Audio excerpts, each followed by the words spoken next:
If she didn't have the babies herself, or if Harry wasn't involved, then the children can't be in the royal family line. The morning started like usual.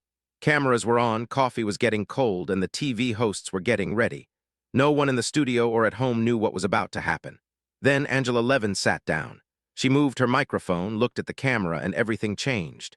What she said next wasn't just talking. It wasn't just her thoughts. She spoke calmly and carefully about Archie and Lilibet, Harry and Meghan's two kids. What she said made everyone in the country stop and listen. By the time she finished, people online were talking like crazy. Short videos of what she said were everywhere. And Prince Harry, many people close to him said, was not calm at all.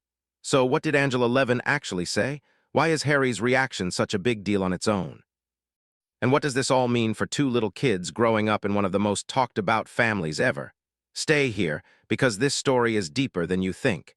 And the more you learn, the more uncomfortable it gets. Who is Angela Levin and why is she important?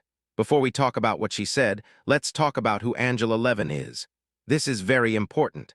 Angela Levin is not someone who writes made-up stories for newspapers. She doesn't just spread rumors to get people to click. She is one of the most respected royal reporters in Britain for a very long time.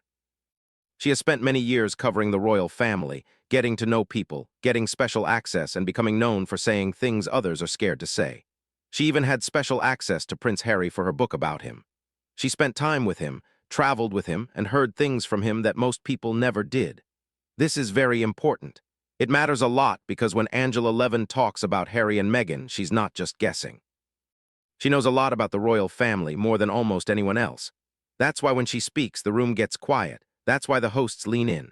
That's why people watching put down their phones and pay attention. It's not just what she says, it's how important she is when she says it. Her past work shows she knows what she's talking about. She said things about Harry and Meghan's future a long time before they became big news. She warned about problems inside the palace. She saw the issues before most people even noticed them. And she was right again and again. What makes Angela Levin very strong in times like this is that she doesn't need to prove anything. She's not trying to become famous. She's not trying to get more followers. She doesn't need attention. She has already written a book about Prince Harry. She is already at the top of her job. When someone so trusted decides to say something specific on live TV, they have thought about it very carefully. They know exactly what they are doing and they have decided it's the right time. So when Angela Levin was on that morning show and started speaking in her calm, clear, and brave way, when she talked especially about Archie and Lilibet, people who knew her work felt it right away. This wasn't just talking. This wasn't just to fill time. This was Angela Levin saying something she had clearly been thinking about for a long time. It's the kind of thing you only say when you are sure, when the time is right, and when you have decided that staying quiet is no longer the right thing to do. And the questions she asked, they are not going away. The TV show that broke the internet. Let's really set the scene because how the studio felt is important. Angela Levin walked in looking very calm and peaceful. She looked calm not because she had nothing to say, but because she knew exactly what she was going to say and was ready. The host next to her, on the other hand, looked a little uncomfortable as things went on. Even the people who are paid to keep things smooth on live TV looked a bit surprised. She didn't start with a lot of drama. She didn't wave her arms or yell. She just started to explain, piece by piece, the questions that have been around Archie and Lilibet's births. Questions about royal rules, about being open, about how things have always been done for hundreds of years in the British royal family versus how they were done this time. She pointed out that royal births have always followed a very clear and public way. After the pandemic and everything else, people really want that. We want to be able to go out and feel happy. There are official announcements given at exact times. Doctors confirm things. There are formal notes, sometimes famously put on a fancy stand outside Buckingham Palace. This has been a tradition since 1837. There is a place, a time, a weight, and signatures. Everything is written down very carefully, showing how important royal family lines are. Births that are part of the royal family's line of who becomes king or queen are not treated like normal private matters. They never have been. There are reasons for this. Legal reasons, reasons about how the country is run, and historical reasons that go back many years. Checking a royal birth is not just for show. It's about people trusting the royal family being seen as rightful, and the written records that the royal family needs to have power. These are not just traditions you can skip. They are the framework that gives the royal family its meaning. So when Angela Levin started pointing out how Archie and Lilibet's birth seemed different from these old rules, people watching felt it. It wasn't a personal attack. It wasn't an angry speech. It was a clear comparison based on facts between what has always been done and what seemed to have been done in this situation. And the differences she showed were very clear. No photos outside the hospital, no detailed notes from doctors, no formal explanation of the birth process from named doctors, no fancy stand, no clear public timeline for Archie's birth specifically. The announcement came later than tradition would say, and many normal details were just missing. The place of birth itself had many different stories, with no clear official confirmation ever settling the matter. And then she asked the question that made the whole studio quiet. Why? Why for a couple who spent years publicly fighting to be noticed, fighting for their children's titles, fighting to be seen as real members of the royal family? Why were the births handled in a way that caused more questions than it answered? It was a simple question, but it hit like a thunderclap. The details that don't make sense. Now let's look at the specific details Angela Levin talked about, because this is where it's really hard to explain things away. Start with Archie's birth announcement. When Prince George was born, when Princess Charlotte arrived, when Prince Louis came into the world, the public was told beforehand that the Duchess of Cambridge had gone to the hospital. Updates came right away. The birth announcement included all the details: place, time, weight, the names of the doctors involved, and a formal confirmation signed by those doctors. It was organized, it was clear, it was exactly what tradition requires. With Archie, none of that happened in the same way. The public found out after it happened. The usual medical details were left out. The names of doctors were not shared in the same way. And when the first photos of Archie were put out, kept to a minimum, chosen carefully and strictly controlled, royal watchers immediately saw how different the presentation felt from what they had seen before. Now some people, many people even, accepted Harry and Meghan's well-known wish for privacy as the reason, and that wish is understandable.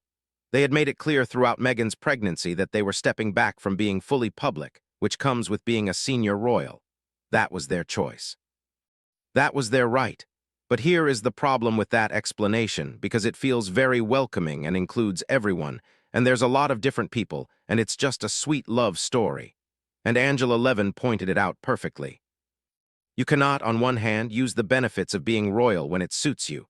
The titles, the royal family's importance, the Netflix shows about palace life, the opera interviews where you say your children were denied rights as members of the royal family. And then, on the other hand, refuse to follow the rules and be open about things that make those claims provable. You cannot have it both ways. Either the births follow the royal rules that give them their official importance and prove their place in the line to the throne, or they don't.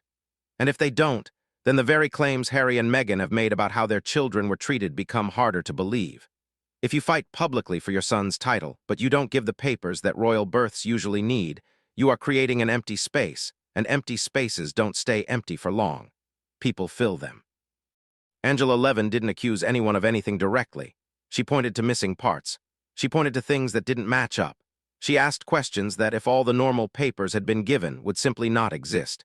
And then she pointed to the timeline, which is where even more people started to wonder. When people began comparing the details that were publicly shared about Meghan's pregnancy with photos and public appearances, certain things didn't quite match up the way people expected. Royal watchers, people who have studied these things closely for years, started noticing what they called differences in how the pregnancy seemed to go publicly. Again, no accusations, no proof of anything, just questions, just gaps where answers should be. Just the nagging feeling that something about the official story didn't quite fit together. And when there is no clear, official, detailed explanation, those gaps only get bigger. The talk about surrogacy becomes common. Here's where the story changes again, because Angela Levin's appearance didn't happen by itself. It happened at a time when a discussion that had mostly been online, in small groups, was starting to become common. The idea of surrogacy, the suggestion that Meghan might not have carried Archie and Lilibet herself, had been talked about online for years. It had mostly been ignored, and rightly so, as a strange made-up story, the kind of thing you'd find in comments on royal websites or on unknown YouTube channels run by people who had a grudge. Most serious commentators refused to talk about it. Most good news sources wouldn't go near it. But something changed, partly because the questions about the birth details continued. Partly because the photos online kept causing discussions, no matter how many times people tried to stop the talk. And partly because the couple's own actions, especially concerning the opera interview, where they said Archie was denied a title because of his race, without ever showing proof for that shocking claim, left a feeling of distrust that made people less willing to just believe the official story.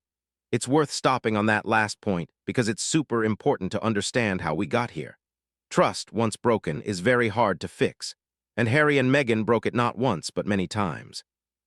Every claim they made that wasn't proven, every accusation that was later taken back or quietly proven wrong, every big statement that turned out to be more complicated than it seemed. Each one slowly removed the belief that would have made people trust them in moments exactly like this one. When Angela Levin brought up these same questions on a big TV show, it completely changed the conversation. It wasn't anonymous anymore. It wasn't just a strange idea. It was one of Britain's most respected royal journalists on a national TV program asking the same questions that millions of people had been asking online, but doing it with the power and trustworthiness that comes from many years of real journalism. That is a huge change. That is the moment something goes too far to be ignored. Once a trusted, known, senior journalist asks a question on a national platform, the story can no longer be kept quiet. It becomes part of the official record of the conversation. It gets mentioned. It gets built upon. Other journalists feel they can ask the same questions. The range of what is okay to talk about publicly has been made bigger forever, and Harry's team, everyone says, noticed it right away. Harry's reaction and why it made everything worse. So, how did Harry respond? This is the part of the story that people couldn't stop talking about because his response, by all accounts, made everything much worse. People close to the situation said Harry was under a lot of pressure almost immediately after Angela Levin's show started getting attention. And instead of doing what PR experts always advise in situations like this, stay calm, prepare a clear and true answer, directly answer the questions, and move on, the response that came out seemed quick, urgent, and very emotional. Reports said phones were ringing non-stop, urgent meetings were happening, and there was a frantic feeling as people around Harry tried to control how fast the story was spreading. The word many people used was tense. Harry was tense. The situation felt tense. And that tension was showing in ways that were very clear to the outside world. Now ask yourself this. If the answers to Angela Levin's questions are simple, if the explanation is easy, if the documents exist and can be shown, if the timeline is correct when looked at closely, then why does any of this need to be urgent? Why does a calm, factual question from a journalist cause a reaction that people say was frantic? That difference became impossible to ignore, and social media made sure everyone saw it. On one side of every screen, there was Angela Levin, poised, steady, careful, repeating her points in the same calm way no matter what reaction they got. On the other side, there were reports of Harry looking visibly upset, trying to handle a situation that kept growing faster than any response could stop it. Calm versus reaction, composed versus overwhelmed. The difference was so clear that it became the story. The question stopped being just about what Angela Levin said. The question became, why is Harry reacting like this? There is a basic rule in handling public problems that every publicist, every lawyer, every media expert knows by heart. The cover-up is always worse than the crime. The reaction always tells more of the story than the original event. And when you react to a question with panic instead of clarity, you are basically telling the world that the question has hit on something real. And Meghan was nowhere. Not a statement, not an appearance, not a single public word.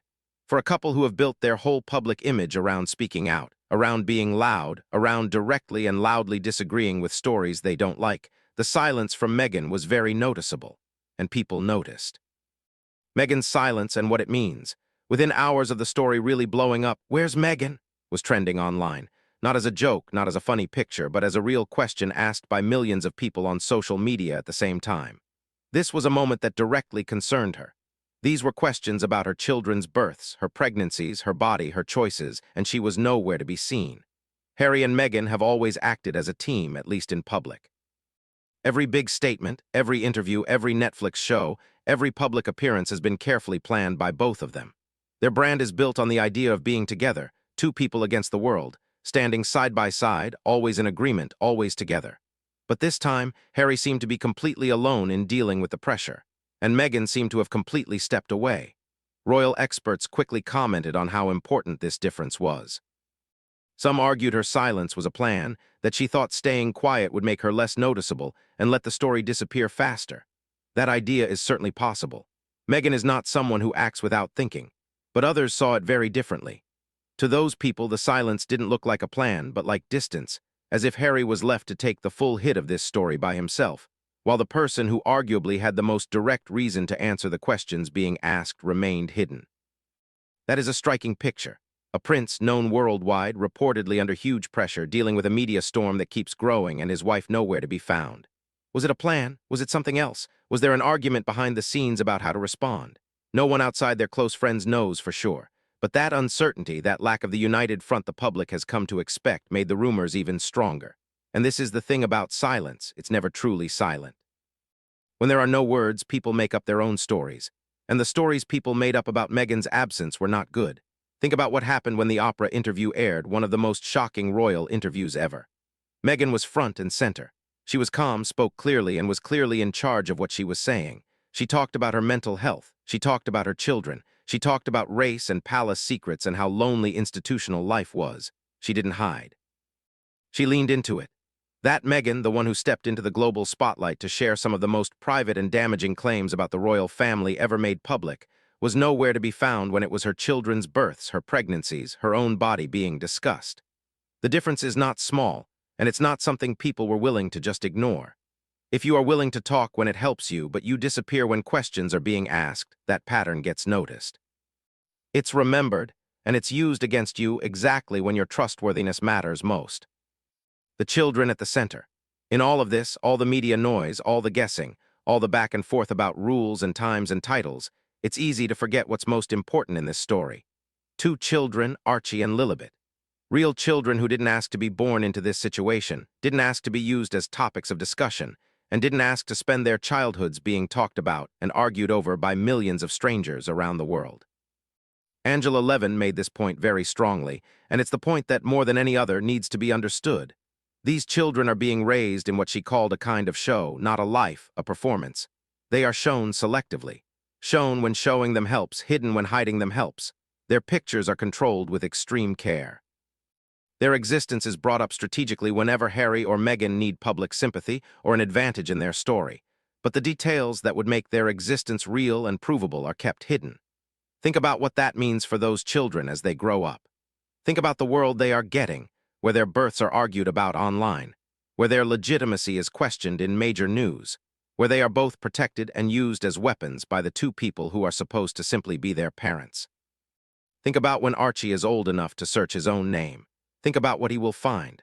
Think about the conversations he will have to have with schoolmates, with friends, with anyone who can use the internet and knows who he is. The arguments happening now don't disappear when these children grow up. They become the permanent digital background to their lives. Every headline, every debate, every unanswered question will still be there waiting. Angela Levin made a comparison that many people found perfectly fitting and upsetting. She brought up Michael Jackson, who famously dangled one of his children from a balcony and covered their faces with masks when taking them out in public. The comparison is uncomfortable, but the main idea it shows, children being used as both a prop and a secret, both visible and hidden, is hard to ignore. These are children who deserve clarity. They deserve a stable, documented, undisputed identity. They deserve parents whose public behavior does not make their very existence a matter of global debate. And right now, they are not getting any of that. The title question. There's one more part to this story that Angela Levin talked about directly, and it's the part that shows the biggest contradiction at the heart of Harry and Meghan's whole public plan. The titles. Archie and Lilibet are a prince and princess because they were born into the royal family. After King Charles decided to give them the titles, Harry and Meghan have kept those titles, at least for now. And yet they are also the same couple who spent years publicly saying they wanted a private life, free from the rules of the royal family. They left, they stepped back, they moved to California. They said they wanted a normal life for their children. So why keep the titles? If you want your children to have a normal life, if you plan to raise them in Montecito, send them to private American schools, and help them become private individuals, then the titles do nothing useful. They create security risks. They make the children targets for bullying. They connect the children permanently to a royal family their parents claim to dislike. Angela Levin asked this question directly. What exactly are the titles for? If Meghan has political goals in America, and those goals have been widely reported, discussed, and guessed about for years, she cannot chase them with those titles attached. If Harry wants a private life, the titles are a problem. The only explanation that makes sense is that the titles are being kept as leverage, as a backup plan, as something to be negotiated with, threatened with, or used as a weapon in future arguments with the palace. They are a card that hasn't been played yet, but a card Harry and Meghan refuse to put down. And that decision, if true, is one of the coldest things you can do to your own children. To connect them to an argument, to a fight, to a political plan, not for their good, but for your own. Prince William is apparently very aware of exactly this situation. People close to the future king have said that William has watched everything happen with a lot of frustration, and that he is determined not to let the royal family be controlled by a couple who left it, but won't stop using it. The relationship between the two brothers, already very difficult, has not gotten better because of any of this, and William, everyone says, is paying very close attention to every move Harry and Meghan make with those titles. Exactly how that plays out, only time will tell. But the fight over those titles, over what they mean, who they help, and how long they last, is far from over. The media storm goes global. By the time this story had been talked about for 2 days, it had gone far beyond just the British royal news. It had gone all over the world. American morning shows, the ones that usually treat royal news as light fun, a little sparkle to balance the serious news, dedicated full parts to it. Hosts who usually barely know the difference between a duke and an earl were suddenly explaining royal birth rules in careful detail, asking the same questions Angela Levin had raised, trying to understand why the story was so captivating. British newspapers needed no encouragement. The front pages were full of it. New angles appeared daily. Opinion pieces multiplied. Every reported detail about Harry's state of mind. Every interpretation of Meghan's silence. Every summary of the original show became its own story that led to a dozen more. Late-night TV in America joined the conversation, not always kindly. Comedians made whole jokes about the difference between Angela Levin's unshakable calm and Harry's reported agitation. The image of a calm British journalist and a frantic prince became a common joke almost overnight. That is not the kind of news you easily recover from online. The story became a whole world of content itself. Reaction videos, analyses of timelines, collections of clips, debate threads. Creators who had never talked about royals before were suddenly making hour-long explanations that got hundreds of thousands of views. New audiences who had never followed this story were suddenly interested in it. And every time a new angle appeared, every time Harry's reported reaction created another headline, the computer program showed it to more people, and the cycle started again. There is a special quality to this kind of story that makes it almost impossible to control once it gets big enough. It is not just one story. It is a dozen connected stories, each feeding the others. The question about birth details feeds the question about trust. The trust question feeds the title question. The title question feeds the question about William and Harry's relationship. And under all of it, always are two children whose faces keep appearing in every part of the discussion, silent and unaware. What Angela Levin started in one TV segment had become something that no PR team, no legal threat, no amount of strategic silence could contain. What happens next? So where does this all go from here? That's the question everyone is asking, and the honest answer is that no one knows for sure. But there are a few things that seem more and more clear. First, the questions Angela Levin raised are not going away. They have now been asked publicly by a trusted mainstream journalist on a national television platform, and they have received no real answer. Without that answer, the questions will continue to be talked about. They will continue to create content, debate, and guesses. That is simply how the media world works in 2025. You cannot put that back in the bottle. Second, Harry's reported reaction has hurt him in a way that a calm, factual answer might have avoided. When someone asks questions, and you respond with clear agitation and urgency instead of calm clarification, you invite people to think that there is something to be agitated about. Whether that idea is fair or not, it's the one that people usually believe. How people see things is what matters in public opinion. Third, Meghan's silence, no matter how much it was a planned strategy, has shown a crack in the united front that has always been key to their public image. And once people have seen that crack, they cannot unsee it. The questions about what their relationship actually looks like behind the carefully managed public appearance will only get stronger. And fourth, and most importantly, the children at the heart of this story deserve better than what they are currently getting.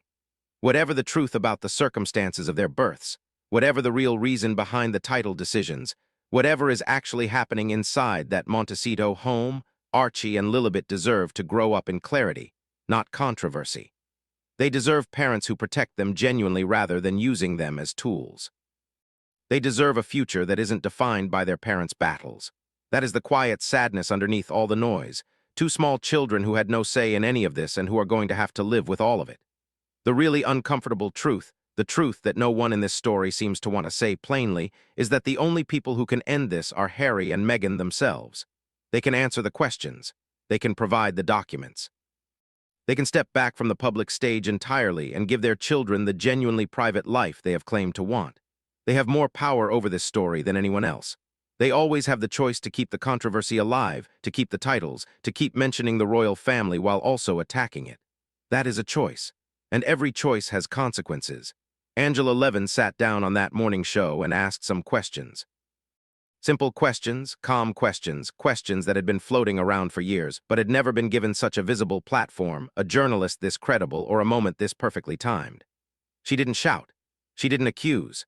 She didn't need to. She simply explained what was publicly known, pointed out what seemed to be missing, asked the questions that needed answers, and let the audience draw their own conclusions from what they saw and heard. And the reaction that followed. Harry's reported agitation, Meghan's noticeable silence, the global media storm, the trending hashtags, the late-night jokes, the millions of views. All of that tells you something. Because if the answers were simple, the reaction would not need to be complicated. The most telling thing about this entire episode is not what Angela Levin said. It is what happened after she said it. The way the temperature changed, the way the room shifted, the way a calm, measured set of journalistic questions produced a response that looked from the outside like something very close to panic. Questions don't do that on their own. Only questions that have hit something real produce that kind of reaction. There is also something deeply important in the fact that it was Angela Levin specifically who put this on record. Not an unknown blogger, not a newspaper editor who dislikes them, but someone who knew Harry personally, someone who spent a lot of time with him, who understood how he thought and what he cared about. When a person who was once trusted to tell your story turns around and asks the hard questions in public, it has a very different impact than criticism from strangers. It stops the easy defense of dismissing it as an attack from people who never knew you. It forces the question to stand entirely on its own merits. What do you think is really going on here? Do you believe Harry and Meghan have answers to these questions that they have simply chosen not to share? Or do you think the silence itself is the answer? Drop your thoughts in the comments right now. Tell us what you think. Tell us what you see. This story has you asking the same questions Angela Levin is asking. Hit that like button, share this video, and subscribe for every update as this story continues to unfold. Because one thing is absolutely certain, and it has been certain from the moment Angela Levin first opened her mouth. This is not over, not by a long shot.